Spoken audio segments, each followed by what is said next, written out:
Hi, I'm David Pope and this is Assessment and Treatment of Plantar Fasciosis. It's presented by Russell Wright and brought to you by Clinical Edge.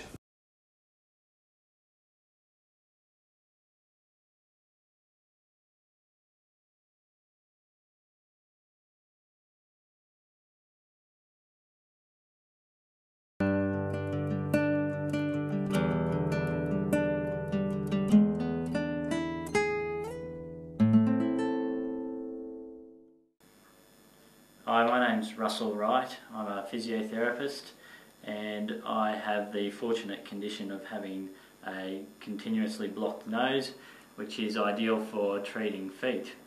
So today I'm going to talk about plantar fasciosis, which is a very common condition in the foot and ankle business, and we'll start with what is the plantar fascia.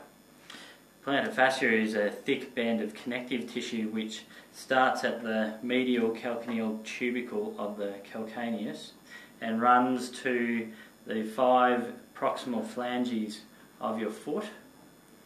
This thick connective tissue lies superficial to the intrinsic muscles of the foot, and don't forget that there is a lateral band of plantar fascia that runs from your calcaneus to just your 5th metatarsal.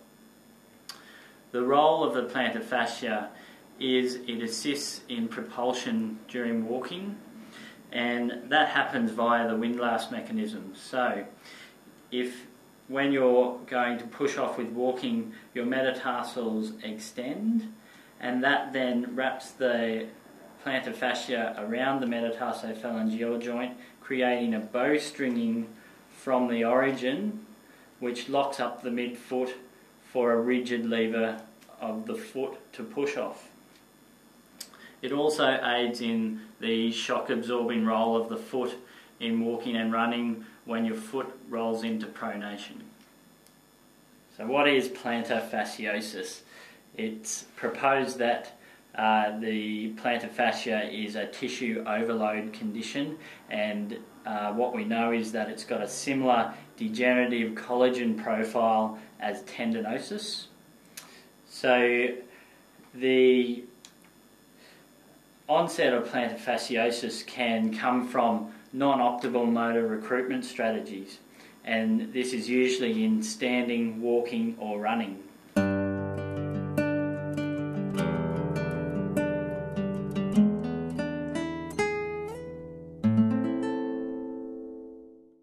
So firstly, poor posture is a major contributing factor for a plantar fasciosis problem. So the most common problem with poor posturing is a forward pelvic tilt, which diverts the body weight forward onto the forefoot and then increases the load taken by the plantar fascia, the gastrocnemius and the soleus. This can increase muscle tone in the gastrocnemius and soleus, and that can eventually lead to a limitation in dorsiflexion.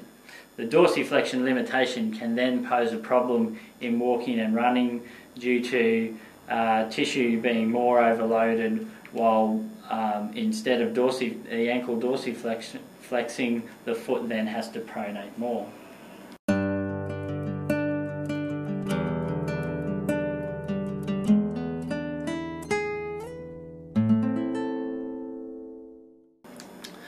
So poor running or walking technique is commonly due to an overstriding technique, and in an overstriding technique the heel comes down, the shock absorbing role of the quads and the glutes is limited because it's got a longer lever to work from, and it also increases the eccentric load that the gastrocs and the soleus have to cope with, including the tibialis posterior on the foot coming to the ground.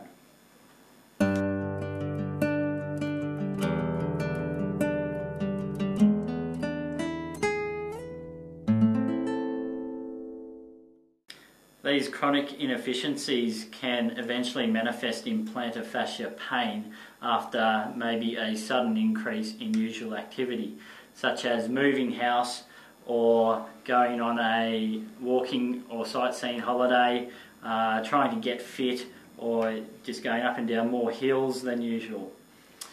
An acute tear can also occur in sports, which needs to be considered, or stepping backwards while contracting the calf, often while moving something heavy such as a wheelie bin up or down a hill.